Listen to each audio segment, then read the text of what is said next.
সাধারণ শিক্ষার্থীরা তো রাজনীতির রং বোঝে না।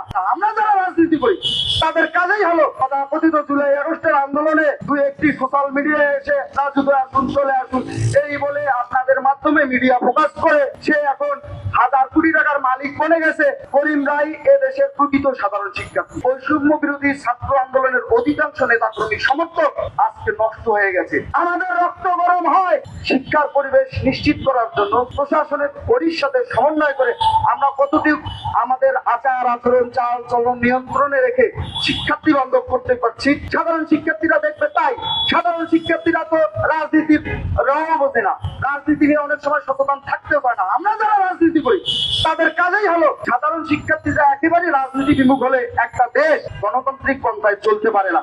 তারা রাজনৈতিক সচেতনতা বৃদ্ধি হলে দেশের অর্থনীতি সমাজনীতি রাজনীতি কিভাবে চললে বাংলাদেশ বিশ্বের দরবারে একটি গণতান্ত্রিক রাষ্ট্র হিসেবে প্রতিষ্ঠিত হয় আমরা সেই দিকে তাদেরকে সোচ্চার হবো। আমরা লিফলেট বিতরণ করব, তাদের সাথে আড্ডা হবে, গান গল্প সব দিয়ে তাদেরকে বোঝাতে সক্ষম হবো। কিন্তু ওই করিম যখন দেখে রহিম ফ্লাইওভারে করে ঘুরে বেড়াচ্ছে কথিত জুলাই আগস্টের আন্দোলনে দুই একটি সোশ্যাল মিডিয়ায় এসে রাজুতে আসুন, চলে আসুন এই বলে আপনাদের মাধ্যমে মিডিয়া ফোকাস করে সে এখন হাজার কোটি টাকার মালিক বনে গেছে।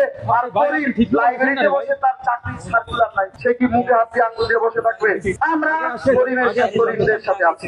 করিম রায় এ দেশের প্রকৃত সাধারণ শিক্ষার্থী। আর সাধারণ শিক্ষার্থীর লেবাস ধারণ করে এই বৈষম্য বিরোধী ছাত্র আন্দোলনের অধিকাংশ নেতাকর্মী সমর্থক আজকে নষ্ট হয়ে গেছে। তাদেরকে এজন্যই আজকের এই আমানত বন্ধনের স্থলতে আমি বলি তারা বৈষম্য বিরোধী ছাত্র আন্দোলনের সেই ব্যানারকে এখন ধারণ করে না, তারা বৈষম্য মুখী ছাত্র আন্দোলন, তারা বৈষম্যের পক্ষে এখন আন্দোলন সংগ্রাম করছে।